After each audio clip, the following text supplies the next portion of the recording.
V Ružinovskom miestnom zastupiteľstve je v aktuálnom volebnom období 6 predstaviteliek nežnejšieho pohlavia. Jednou z nich je aj Monika Ďurajková, ktorej obyvatelia Prievozu zverili do rúk svoju dôveru už po druhý krát. Ja som bola prvé volebné obdobie poslankyňou v Ružinove za volebný obvod Prievoz a vtedy som kandidovala z takých 3 dôvodov.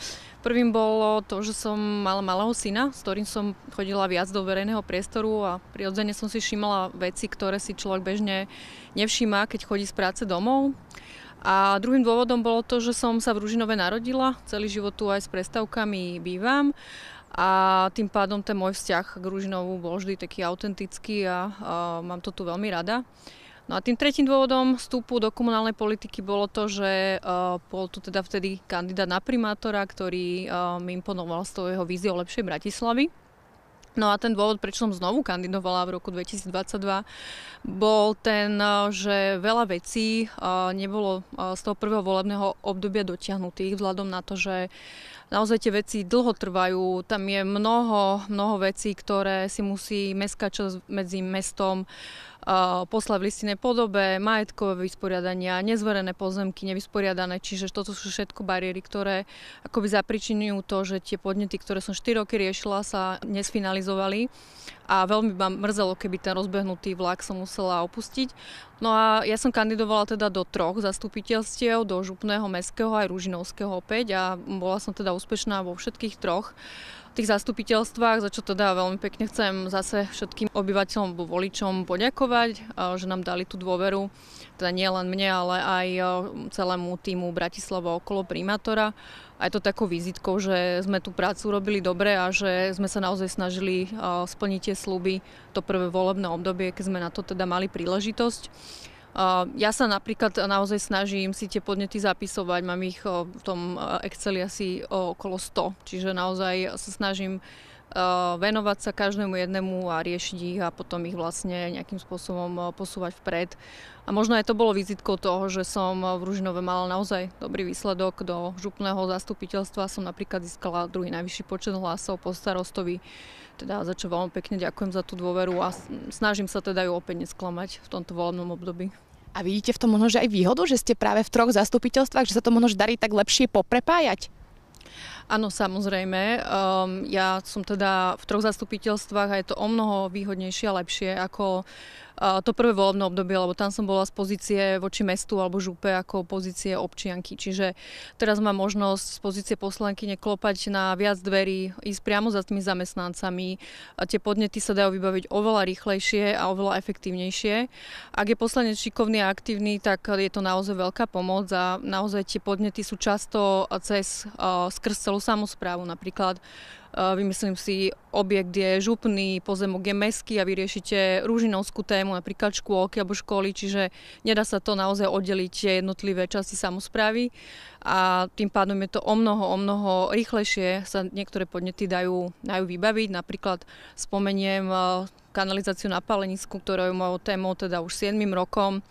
Sa snažíme, vybudovala sa hlavná vetva, ale teda ide o to, aby sa dotiahla aj k tým domom prirodzene a tam teda sa komunikuje s tou BVS-kou o mnoho jednoduchšie z pozície mestskej poslankyne, alebo je to mestská firma, ako uplynulé 4 roky, keď som vystupovala len z pozície v úvodzovkách len miestnej poslankyne za Ružinou. A k tej kanalizácii do roku 2026 poviem, že má byť hotová, no ale teda ja sa budem snažiť aj z pozície mestskej poslankyne, aby sa urobila budúci rok a aby teda sa začala kopať čo najskôr. No a toto volebné obdobie je určite iné, alebo trošku by som povedala, že charakterizuje slovo spolupráca.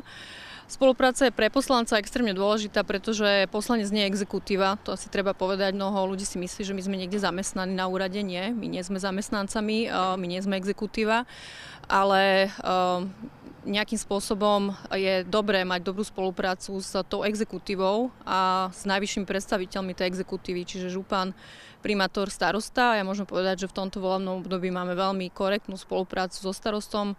ktorý reflektuje naše požiadavky a napríklad spomeniem obecnú radnicu, ktorá je našou veľkou témou, alebo aj mojou, kde chceme teda zrekonštruovať túto národnú kultúrnu pamiatku, ktorá bola teda vyhlásená národnou kultúrnou pamiatkou aj vďaka našej iniciatíve.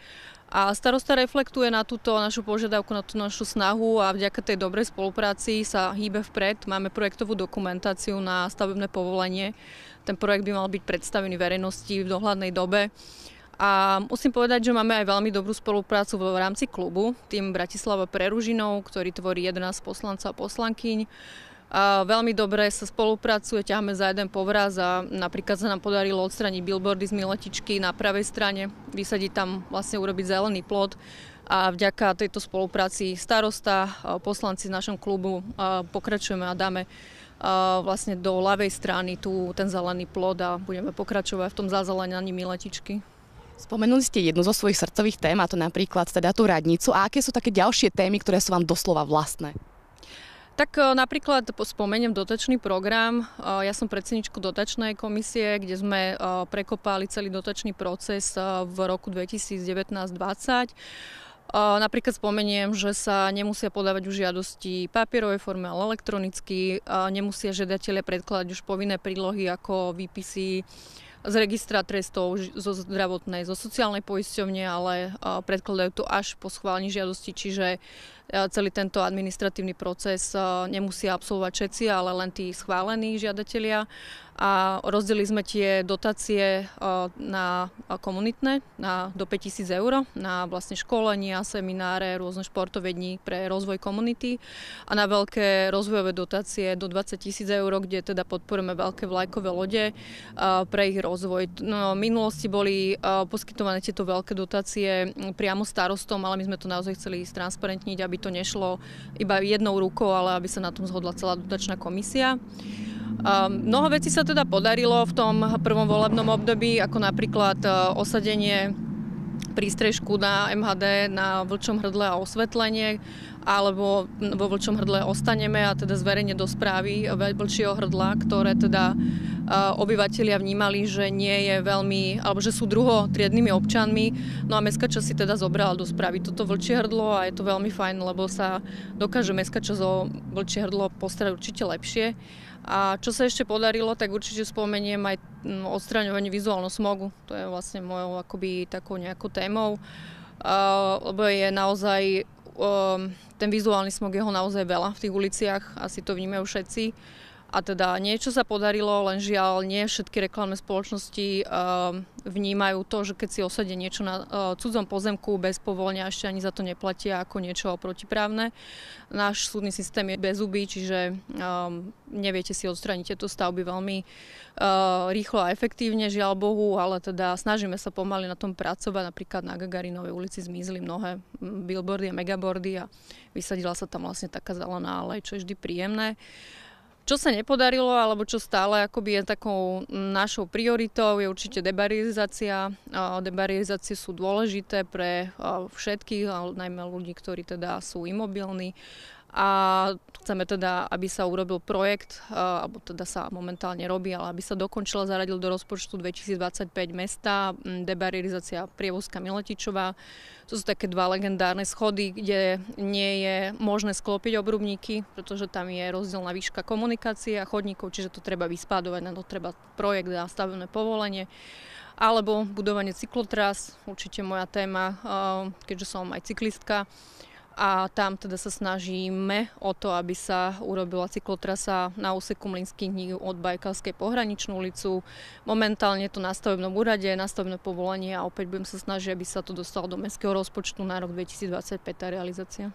Poďme teraz na chvíľku bokom od komunálnej politiky. Aká je Monika Ďurajková v súkromí? Čo vás charakterizuje, okrem toho, že ste vášnivá cyklistka?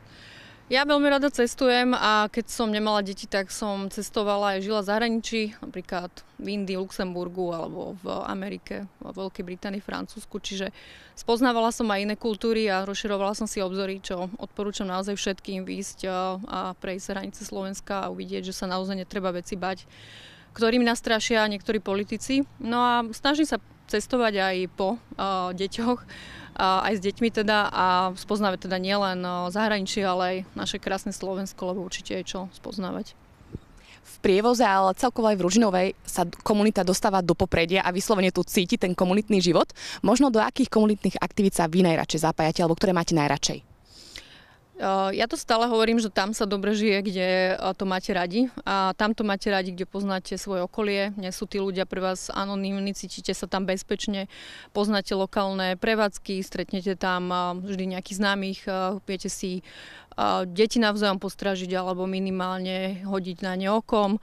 A tam sa dobre žije, kde poznáte tú históriu toho miesta, čiže viete nejakým spôsobom sa späť aj s tým miestom, aj kultúrne, aj tradične, aj historicky. No a o to sa práve snažíme, aby sa tu tým ľuďom dobre žilo, aby sa poznali navzájom, aby sa prepájali tie komunity a tie susedstvá. A najmä, aby sa prepájali mladí so starými, pretože tie generácie si majú čo dozdať a vymeniť.